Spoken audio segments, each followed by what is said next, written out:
The night before the world changed forever was unsettlingly quiet. In cities across Ukraine, streetlights flickered over calm roads, markets were closing, families were returning home, and the sky stretched as still as any other winter night. But beneath that quiet surface, something was stirring, something enormous, heavy, and lethal. At the borders, in forests, behind tree lines, inside armored columns that stretched for miles, the engines of tanks growled like distant thunder. Soldiers waited inside freezing vehicles, their breath forming ghosts in the air, their hands clasped around rifles they had cleaned and recleaned. They knew what was coming. Many of them didn't want it. But they were under orders, and the order had been given. Hundreds of miles away, inside the Kremlin, President Vladimir Putin had already recorded the message that would become burned into world history. In the early hours of February 24, 2022, he declared what he called a special military operation. The words echoed softly through state TV, but their meaning was thunder. Across the world, diplomats woke to buzzing phones, soldiers to emergency alarms, and civilians to the sound of explosions that split the night open. The invasion of Ukraine had begun. In Kyiv, the rumble came first, like the sky itself was cracking. People jolted awake in their apartment buildings as windows rattled, and the unmistakable thud of distant blasts shook the air. Dogs barked, children cried, and phones lit up with panicked messages. "Did you hear that? Is this a drill? What's happening?" It was not a drill. The unthinkable had become reality. At 4:50 a.m., fire rose in the distance like the glow of a burning horizon. The first missiles struck airports, military depots, and radar systems. Air defense sirens, silent for generations, screamed their warning across Kyiv for the first time in the modern era. People ran to basements and underground stations. Soldiers rushed to their posts. The city's heartbeat quickened, pounding against the cold stone of history. North of the capital, along the Belarus border, a massive armored column began moving. It was one of the largest military mobilizations Europe had seen since World War II. Russian tanks, trucks, missile carriers, fuel vehicles, and infantry fighting vehicles formed an endless steel serpent crawling toward Ukraine. For those inside, it felt surreal. "It's finally happening," one soldier whispered to another. But the words felt heavy, not triumphant. At the same time, Russian paratroopers dropped near Hostomel Airport, trying to seize the airfield that would become the gateway to Kyiv. For a moment, it looked like the plan would succeed. Columns of smoke rose as helicopter gunships unleashed fire, and Ukrainian defenders fought desperately to repel the assault. The battle raged with ferocity, bullets pinging off the terminal roof, runways cratered by rocket fire. The world watched in disbelief as videos emerged, helicopters streaking low over fields, missiles trailing behind them, tracer rounds cutting through the dawn. It was the kind of footage people expected from history documentaries, not from a live broadcast in 2022. Inside Kyiv, President Volodymyr Zelensky addressed his nation with a calmness that stunned many. He refused evacuation. He refused to flee. "I am here," he said. "We will defend our country." His words spread through the streets like electricity. Fear remained, but now it stood beside something else: resolve. Far to the east, the city of Kharkiv was taking a beating. Missiles slammed into military bases, residential towers, and schools. The explosions lit up the early morning darkness, carving harsh orange wounds across the skyline. Civilians filmed the blasts from their windows, their voices trembling. Some packed bags, others simply stood frozen. The world trembled with them. Across the globe, governments scrambled. Phones rang in Washington, London, Berlin, Paris, Beijing. Markets panicked. Newsrooms erupted. The invasion shattered the illusion that Europe had left full-scale war behind.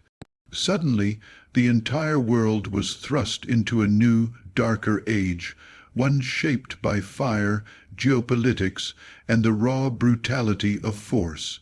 Back on the ground, Ukrainian soldiers along the northern front were fighting for every inch of land.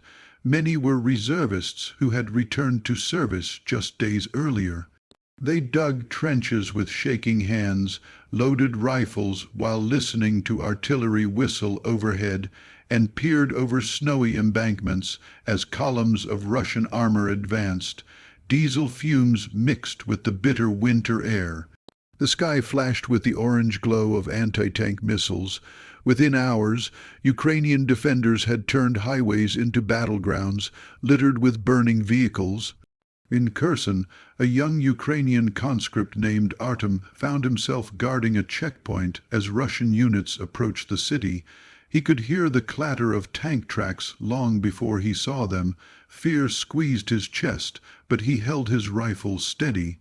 When the first armored vehicle appeared around the bend, he whispered a quiet prayer.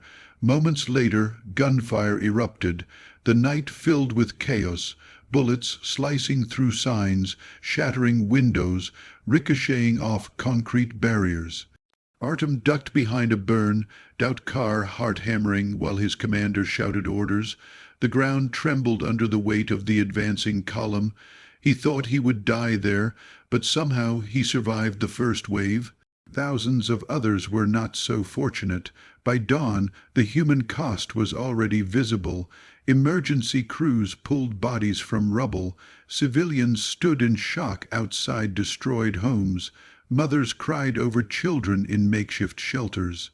Even Russian soldiers, many of whom expected a short, bloodless operation, stared blankly at the destruction around them.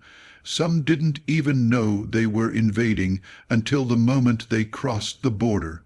The information war exploded alongside the physical one. Videos of fierce Ukrainian resistance flooded social media. Footage of destroyed Russian tanks spread like wildfire. For many watching from afar, the reality of modern warfare hit for the first time. This was no distant conflict. It was happening in real time, on phones and screens across the planet. But the greatest shock came on that first day when it became clear Kyiv had not fallen. The Russian plans, swift decapitation, rapid advance, overwhelming force, was failing. Ukrainian soldiers held key roads. Civilians formed barricades. Territorial defense units armed with rifles, Molotov cocktails, and pure determination stood in front of armored vehicles. The city did not break. That night, Kyiv remained under attack. Air strikes continued, shaking buildings and sending sparks flying into the dark. But the city was still alive. Its people refused to run. Some slept in metro stations, others in cars, others in basements. Parents read stories to children while the ground rumbled beneath them. Couples held hands. Old men and women prayed. Everyone waited, exhausted, terrified, but unbroken. Beyond Ukraine, the shockwaves spread. In Europe, leaders gathered in emergency meetings. NATO activated defense plans. Borders filled with refugees, women, children, grandparents fleeing with backpacks, leaving behind homes, pets, memories. The cold winter air stung their faces as they walked across bridges and fields, guided only by hope and fear. Inside Russia, confusion and disbelief spread as well. Families tried desperately to contact sons and brothers sent to the front. State TV showed confident speeches, but whispers among civilians told a different story. This wasn't supposed to happen like this. Why are our boys being sent there? How long will this last?